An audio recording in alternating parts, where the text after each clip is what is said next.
भैया कबीर साहब जो है ना, हाँ आप पूछ रहे हो कबीर साहब भगवान है क्या, वेदों में प्रमाण है? हाँ। आपको चारों वेदों में तो दिखाएंगे ही दिखाएंगे, आपको अन्य धर्मों के ग्रंथों में भी दिखाते हैं कि कबीर साहब सबके ही भगवान हैं। ठीक है सर, आप हमें दिखाइए कहाँ पे मौजूद, कहाँ पे वो प्रमाण है कि कबीर साहब ही पूर्ण परमात्मा है।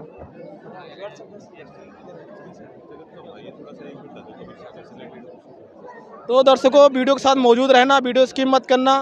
हम आपको बहुत जल्दी दिखाने वाले हैं, जैसे कि हमारे सामने श्री गुरु ग्रंथ साहिब पुस्तक है और इसमें से प्रमाणित करके बताएंगे कि कहाँ पे प्रमाण है कबीर साहब जी का। ये आदि श्री गुरु ग्रंथ साहिब है, हमारे गुरु जी की लिखी हुई नहीं है, आप कहीं से भी इसको ले सकते हो, देख सकते हो। नानक जी जिनको परमात्मा मिले थे, जिन्होंने सिख धर्म चलाया, उनकी वाणी में पढ़िए आप कि उन्होंने क्या बताया है, कौन है भगवान। ये देखिए, आप बताइए। यक अर्ज गुफ्तम पेश तोदर कून करतार, हक्का कबीर करीम तू बे ऐब परवरदिगार। परवरदिगार किसको कहते हैं पंजाबी में, आप बताइए? भगवान को कहते हैं। इन्होंने बताया हक्का कबीर करीम तू, के हे अमर कबीर भगवान। नमस्कार दोस्तों, स्वागत है आप सभी को फिर से मेरे यूट्यूब चैनल में। जैसा कि दोस्तों, आज मैं आ चुका हूँ सतलोक आश्रम धनाना धाम, जो पड़ता है जिला सोनीपत हरियाणा में। तो जैसे संत रामपाल जी महाराज जी के जो शिष्य हैं, ये जगह जगह कबीर इज गॉड कबीर करके चिल्लाते रहते हैं, ठीक है। तो आज हम आए इसी प्रश्न को अपने जो मेरा प्रश्न, इस डाउट को क्लियर करने के लिए। मेरे साथ मौजूद हैं संत रामपाल जी महाराज जी के शिष्य। इनसे मैं सारे प्रश्न, जो चारों वेदों में कहाँ कबीर परमात्मा का प्रमाण है, और गीता जी जो 18 पुराण है, कहाँ पे प्रमाण है कि कबीर साहब ही भगवान है, आज सिद्ध करके बताएंगे कि कहाँ पे प्रमाण है कबीर साहब जी का। आइए भगत जी, हम आपके साथ चलते हैं, हमें चेक कराइए। चलिए चेक करवा देते हैं। हम जा रहे हैं, जो कि यहाँ पे लाइन से लगा हुआ है संत रामपाल जी महाराज जी के सारे शास्त्र, वहाँ में आपको लाइव टेस्ट करके बताएंगे, लाइव दिखाएंगे आपको कि संत रामपाल जी महाराज जी जो बताते हैं कि कबीर साहब ही भगवान है, आज हम आपको दिखाने वाले हैं। तो दर्शकों, मौजूद रहिए हमारे वीडियो के साथ, वीडियो को लास्ट तक जरूर देखना, वीडियो स्किप मत करना। तो आइए हम आपको दिखाते हैं पूरा प्रमाण कि कबीर साहब जी का नाम चारों वेदों में मौजूद है। पहला नंबर भैया कबीर साहब जो है ना, हाँ सर, आप पूछ रहे हो कबीर साहब भगवान है क्या, वेदों में प्रमाण है? हाँ। आपको चारों वेदों में तो दिखाएंगे ही दिखाएंगे, आपको अन्य धर्मों के ग्रंथों में भी दिखाते हैं कि कबीर साहब सबके ही भगवान हैं। ठीक है सर, आप हमें दिखाइए कहाँ पे मौजूद, कहाँ पे वो प्रमाण है कि कबीर साहब ही पूर्ण परमात्मा है।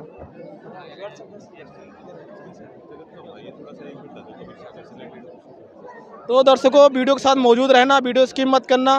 हम आपको बहुत जल्दी दिखाने वाले हैं, जैसे कि हमारे सामने श्री गुरु ग्रंथ साहिब पुस्तक है और इसमें से प्रमाणित करके बताएंगे कि कहाँ पे प्रमाण है कबीर साहब जी का। ये आदि श्री गुरु ग्रंथ साहिब है, हमारे गुरु जी की लिखी हुई नहीं है, आप कहीं से भी इसको ले सकते हो, देख सकते हो।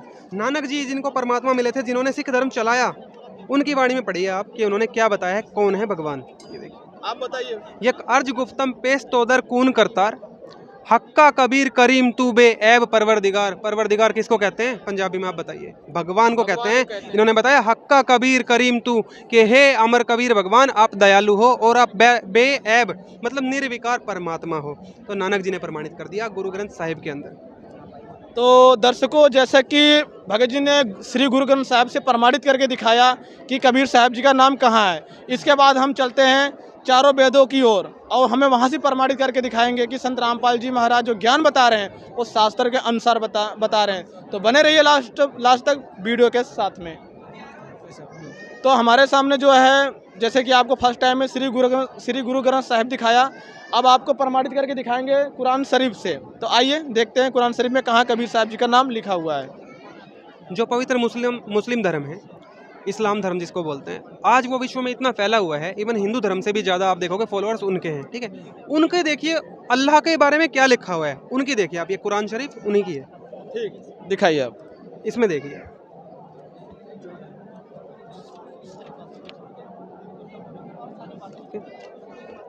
पढ़िए आप। ये है सूरत फुरकानी 25 आयत नंबर 52 से 59 में, आप देखिए। फला तुतिल काफिरीन व जाहिदुम बिही जिहादन कबीरन, ठीक है।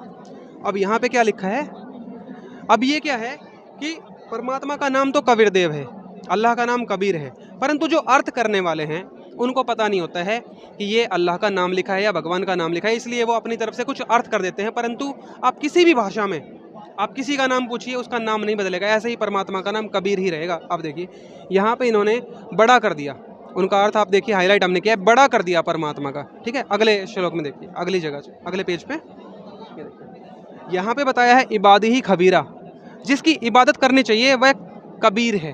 खबीर भी लिखते हैं, ये थोड़ा सा आप ब्रंच कर देते हैं। यहाँ देखिए क्या लिखा है, कबीर का अर्थ यहाँ पे इन्होंने क्या कर दिया, वह अल्लाह बड़ा, कि जिसने आसमानों और ज़मीन और जो कुछ उनके बीच में है सबको 6 दिन में पैदा किया, फिर तख्त पर जा विराजा 7वें दिन, वह अल्लाह बड़ा। इन्होंने और लिखा था क्या था, वह अल्लाह कबीर है। यहाँ पे भी प्रमाण होता है कि परमात्मा का नाम कबीर है। और यहाँ पे यह भी लिखा है कि उसकी खबर किसी बाखबर अर्थात तत्वदर्शी संत से पूछ के देखो, जो आज विश्व में मौजूद है, संत रामपाल जी महाराज। ठीक है जी।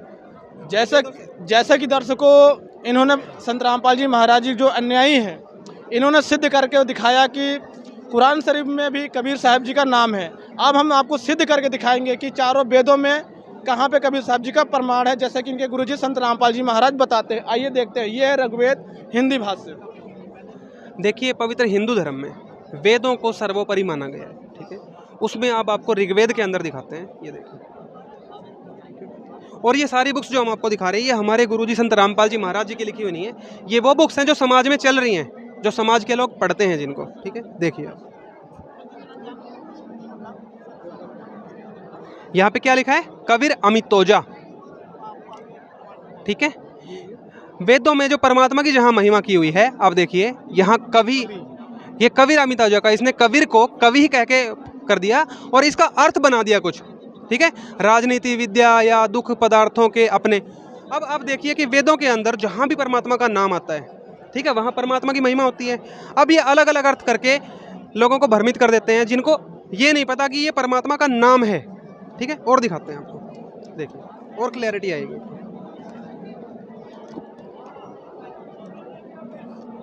ऋग्वेद मंडल नंबर 9-10 लाना था। चलो एक सवाल तो इसमें हो गया, पत्थर भी ऐसे दे।